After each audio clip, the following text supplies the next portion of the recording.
What was encouraging you at the time? What was inspiring you as a young adolescent as you were growing up in Texas? The act of winning or challenging yourself when you lose at a game. And then the mentor, my track coach, he was the biggest influence. It was my track coach and that win games that catapult you to the top because I had focus when I was in practice with my coach. I said, I'm not looking for strength. I wasn't in um the weight room because there was a weight room in our school because of football. But I wasn't in the weight room. I was actually, on the platforms outside learning when to turn, how that feels against like the different specific techniques.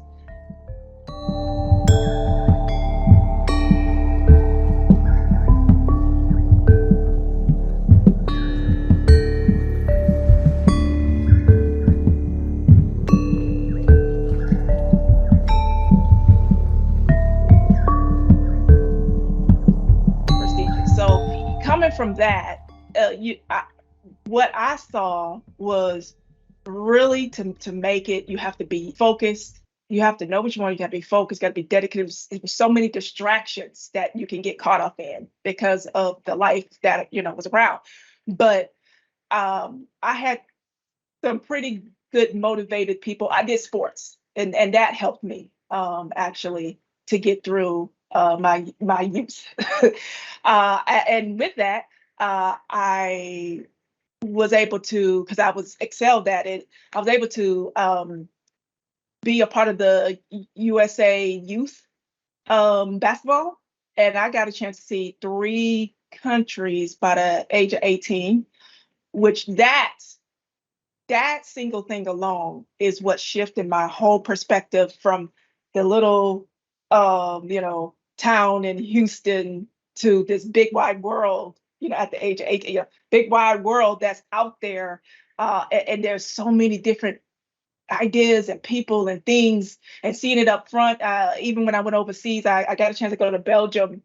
I saw an actual Belgian waffle, which was it looks different in person. It's actually, I think it's a lot bigger for me. I don't know if I was just small, but like the ones that make it in the U.S. versus that real one, it just seemed more chunkier. But the biggest thing that influenced me, I got a chance to see the concentration camps when it's in Belgium, and that was really impactful for me at such a young age.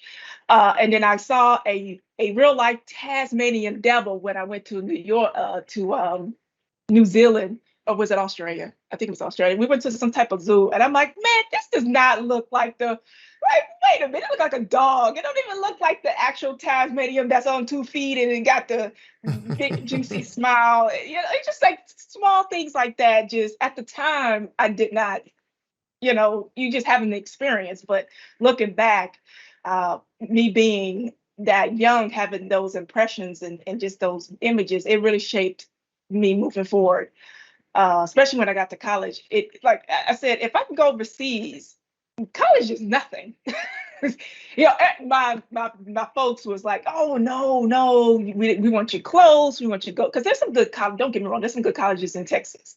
University of Texas, Texas A&M, which I wasn't that far from, but I have my sights on the big wide world, so I went out of state for Notre Dame. I went to college, and from there it just everything was above the fields from there. Lovely, lovely. So, what was encouraging you at the time? What was inspiring you as a young adolescent as you were growing up in Texas? But it's inspired me. Sports really did a lot for me. I played a lot of sports. It wasn't just one sport. I love basketball, so that was my first love. But at one point in time, I did four sports. So I did basketball, volleyball, track, and tennis. Um, the the act of winning or challenging yourself when you lose at a game, and then the mentor, my track coach, he was the biggest influence. It was my track coach and my uh, math teacher, I want to say, in school, was always telling me you can do it. Listen, even though you fell down, even though you didn't fail, you just haven't perfected it yet. But you're gonna make it because you have the talent to get there. And that's how I've taken that mindset all the way. And I always, from that point, I never thought of myself as failing at anything. It was always that it is like practice. That's I learned a lot of my traits from sports, about how to think about failure, how to practice. Never say never, don't, because it could be that one thing that wins the game, or one shot, 3-pointer that wins the game. I've been a part of that particular scenario, and it's so awesome when that happens.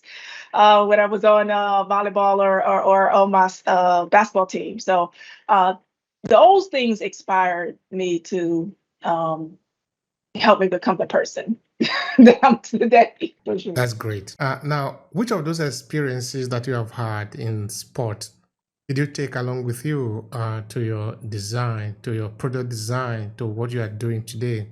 You see, we are product of our past, of our experiences, actually. Those things that happen to us, whether good or bad. But now you have gotten a good experience playing in the sport, traveling the world. You have certainly learned something there that you take along with you. What are they? The work ethic, because just to back up, when I did this sports, it wasn't. I was named MVP. I have a box full of, especially with track and field. I didn't run. Just side point. I didn't run in track and field. I threw. I always did the thing that people say either girls can't do, or they don't think that. I guess we can equate that today, because not many Black African American women are in UX.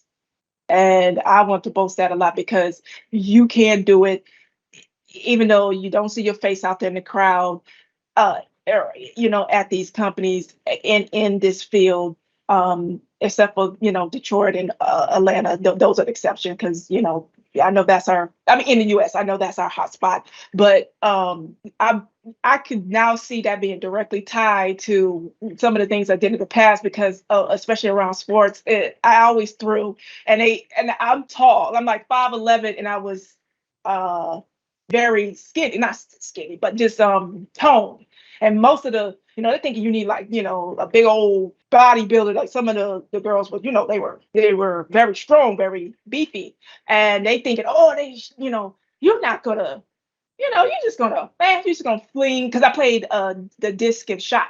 But another thing I learned was, it doesn't matter how big or strong you are. If you master technique, it's the technique that does it, that win games, that catapult you to the top. Because I had focus when I was in practice with my coach. I said, I'm not looking for strength. I wasn't in the weight room, because there was a weight room in our school because of football. But I wasn't in the weight room. I was actually, on the platforms outside, learning when to turn, how that feels against, like, the different specific techniques.